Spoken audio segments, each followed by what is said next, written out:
Hey guys, this is Coach Joe coming to you from inside the Holy Cronut. Today I'm recapping the Round 2 match of the Holy Cronut versus Cryptik Voiid in the MLCW Archer Queen League playoffs. The difference this war really came down to the Town Hall 9s, where we went 13 for 23, then decided to trade two 10v9 dips for 7 scouts on the 10s. That opened Archon up for a relatively early 10v10 triple. Meanwhile, Cryptik Voiid went 10 for 30, meaning they had no scouts and had to dip 5 times. That limited their ability to hit up. In the end, we were 3 for 8 on hit-ups, and they were 0 for 8. They actually outplayed us on the 11v10 dips, where they went 5 for 5 with fresh hits, and we went 5 for 6 with scouts. We ended up winning 71 to 65, but honestly, the war was much closer than the score shows. I want to congratulate Cryptik Voiid on a great season, and to wish them the best of luck in the future. And now I'd like to introduce my guest for this recap. He's the leader of my clan. You've heard him before. John, aka Logjammin'. How are you doing tonight, John? I'm good, Joe. Thanks for having me again. Congrats to Cryptik Voiid on a great season, great match. It was really fun. Right, and we're on to the next one. But first, I think you wanted to mention the All-Stars. Yeah, so all-star rosters were posted, and we had a couple really great representatives from our clan. So first, congratulations, Joe, our Town Hall 11 representative. Thank you. You had a great season. We had Schneebly with our 10v11 representation. Then we had Archon, who's our 10v10 specialist. And finally, Poop Ship at the 10v10, kind of 10v11 hybrid. He really filled a bunch of great roles for us. He's that lower Town Hall 10 on the map who's always getting beat up on. And then at Town Hall 9, we had Kevin, who, we've recapped him all season, and he's a really great dude. Yeah, he's really good, and as I always say, puts more time into his 9v9 hits than most people put into their 10v10 hits. So this is the first one we're showing. This is Future with a fresh hit, Shattered Hogs, and kind of interesting, their base 24 was exactly the same base, except the CC was different. So we kind of ran the same attack on both of them. For whatever reason, this one was hit first, and 24 still ended up needing a cleanup, even though this one was fresh. Go figure. Kind of that four-corner diamond-based style where the ADs are kind of all on a perpendicular line, and you've got wizard towers kind of flanking on either side. So, well, and it's funny. Ever since the bowlers came out, the Shattered Hog attack always became a Shattered Hobo. Mm-hmm. You don't see a lot of two Golem Hog attacks with no bowlers, but he figured out that he could get into the base, take out the clan castle, and expo a bunch of defenses, and that his heroes would reach the opposing heroes, and he timed this great. I mean, really impressed with that. And then went the rest of the attack pre-deciding that he wanted to swag, and he's just going to hold this first heal for actually forever.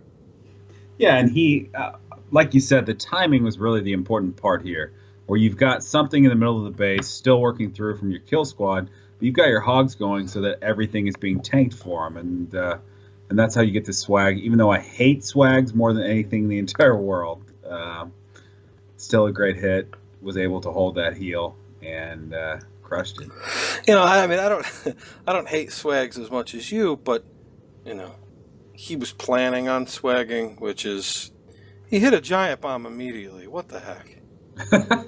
But anyway, I was watching this live and just like screaming out loud by myself, why won't he drop a heal?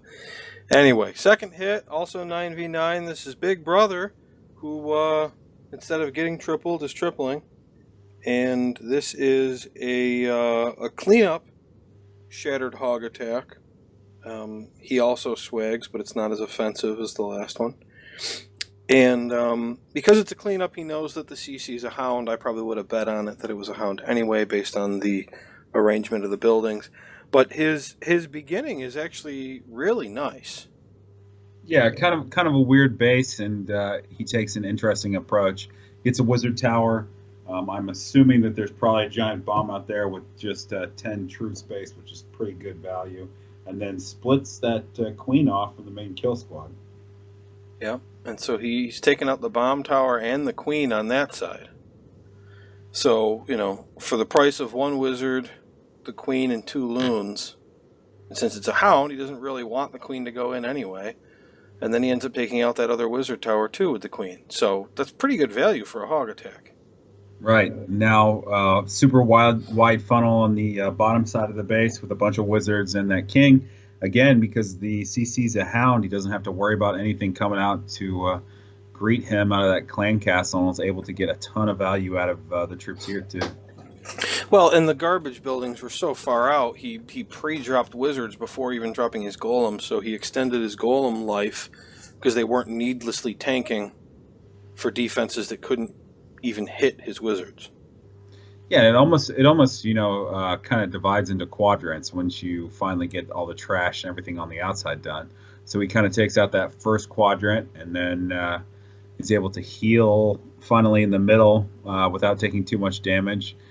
I think having that poison spell is really important, taking down those skelly traps. Now, how do you feel about the skeleton spell? Dislike. Same thing can be accomplished with a poison spell, but a poison spell is more versatile. So while the skeleton spell is like fun and in vogue, I guess, I'm good. I'm sticking with good old poison. Well, yeah, I mean, you poison the king. If it's a good poison drop, he's going to be moving slow enough that, when he catches up to the hogs, he might take out 1 or 2. But unless the hogs are just standing in his range forever, he's not going to do very much. Right. Meanwhile, you got these pups. It doesn't really matter. He's swagging a heel. But, if he'd been in any trouble at all, it sure would have been nice to have that poison to take out the pups of the other skeleton traps. Just kind of shows how locked in our Town Hall 9s were. It was an incredible war for him. Yeah. Okay. Third and final 9v9 attack. And this is Gator doing his attack that I think every recap he's in, it's the same army, which it's not the only army he runs, but it is an army that he runs that looks really pretty when he gets the triple. And so Queen Walk Lalo, fresh hit, and he just keeps these coming. Yeah, he loves to do the attack that makes everybody clinch up a little bit, where you take a solid 2 minutes and then crush the remaining part of the base in about 20 seconds.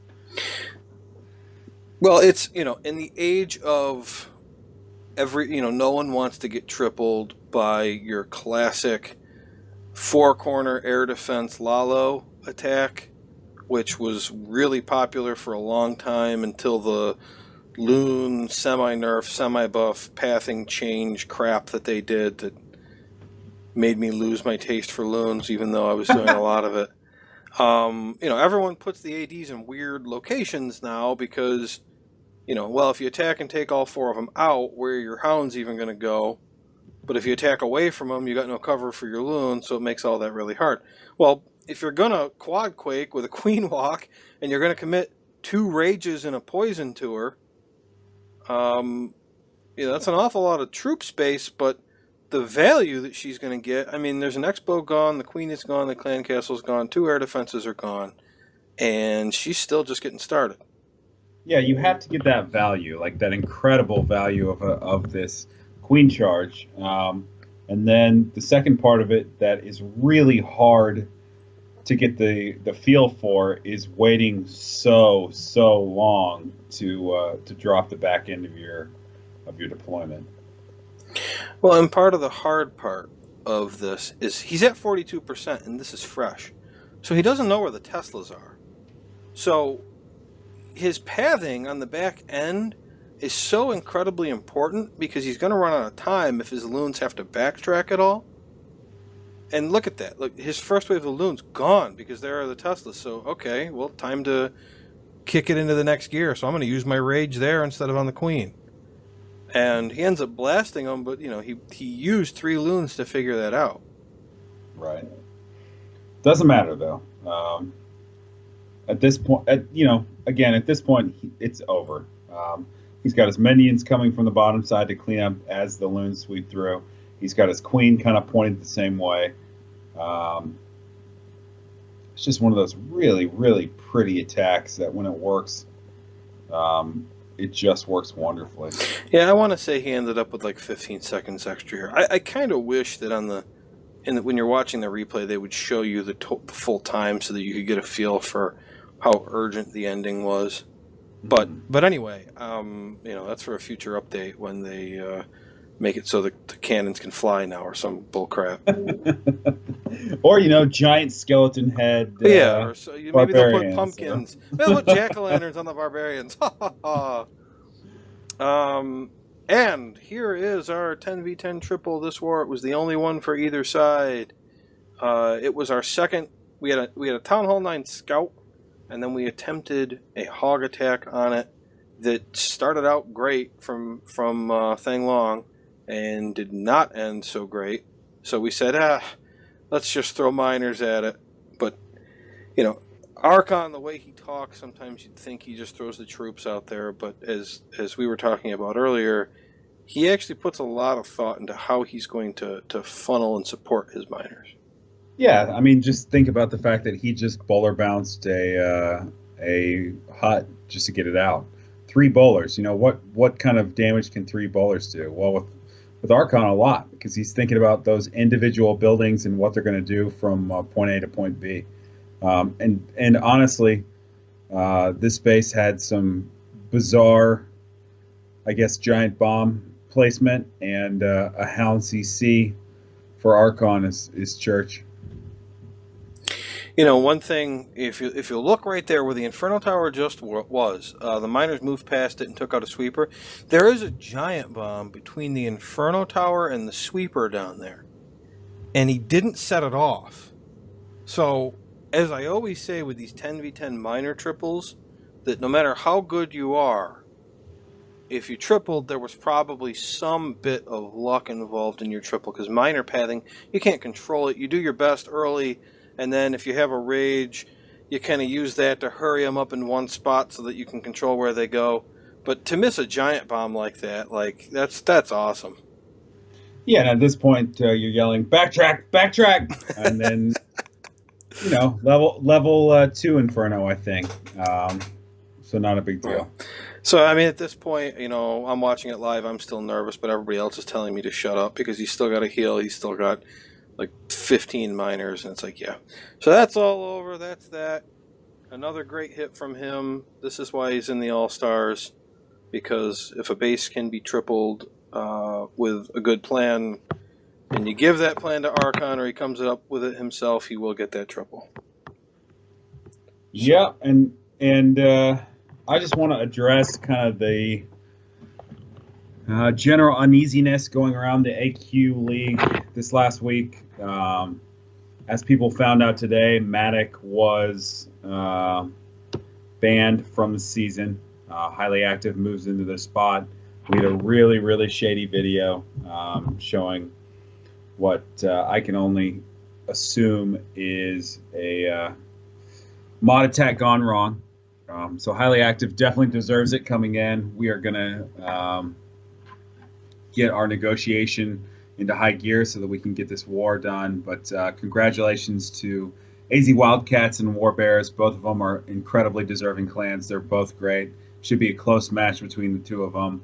And I couldn't be more excited to face Highly Active, last season's champ. So yeah, it's going to be great. Good luck to us. And so that's our recap. I want to thank Log once again for joining me, and to remind you that the Holy Cronut is recruiting for next season. Join our recruitment server to learn more. The link is in the description. Thanks for watching. Boy, I'll tell you, after a war like that, I could sure use something to drink. Hey, Joe. Oh, hey, Goblin, what's going on? You should try Goblin Dew. It's a new soda from the makers of Wizard Cola.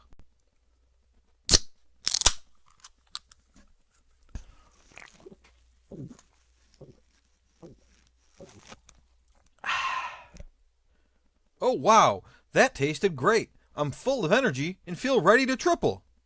Hey, where'd my wallet go? Noob!